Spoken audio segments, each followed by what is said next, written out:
Tilapia মাছের barbecue করছি। মাছের বারবিকিউ কিন্তু ভীষণ মজার একটা খাবার। প্রথমেই মাছটাকে একটু কেটে নিচ্ছি যাতে করে মাছের ভেতরে মশলাগুলো ঢোকে। এবার মশলা দিয়ে নিচ্ছি। 1 চামচ আদা রসুন দিয়ে নিলাম, 1 চামচ লেবুর রস, 1/2 চামচ মরিচ, 1/2 চামচ হলুদ, 1/2 চামচ ধনিয়া গুঁড়া, সামান্য পরিমাণ লবণ এবং টমেটো সস। এটা একটা টমেটোকে হালকা সিদ্ধ করে উপরের আবরণটা ফেলে হাতে চটকে নিয়েছি। এবার সবগুলো উপকরণকে মাছের গায়ে ভালো মতো মেখে নেব।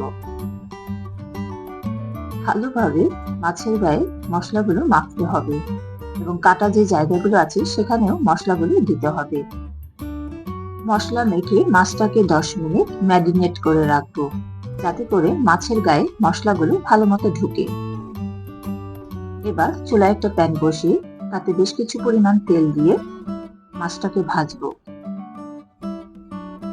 মাছটা এক পাশ হয়ে গেলে তারপর অপর পাশটা উল্টে দেব, না হলে মাছটা কিন্তু ভেঙে যাবে। এক পাশ হয়ে গিয়েছে, এবার অপর পাশটাও ভেজে নিচ্ছি। মাছটা ভাজা হয়ে গিয়েছে, এবার এটাকে তুলে রাখবো এবং একই তেলে 1/2 কাপ পেঁয়াজ কুচি দিয়ে একটা সস তৈরি করে নেব।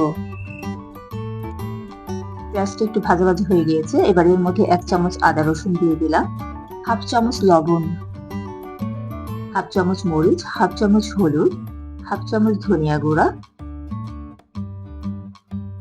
এবং মাছের গায়ে যে মশলাটা মেখেছিলাম সেই বাড়তি মশলাটাও এখানে দিয়ে দিচ্ছি।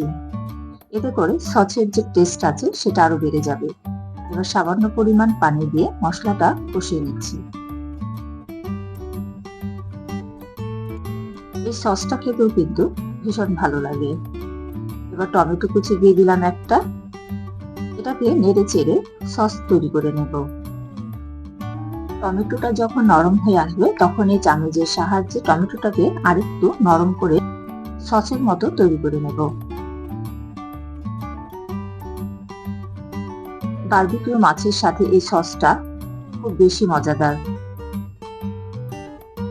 সসটা তৈরি হয়ে গিয়েছে, এবার মাছের সাথে এই সসটা দিয়ে দিচ্ছি। মাছটা এভাবে না খেলে বুঝতে পারবে না এটা কতটা মজাদার।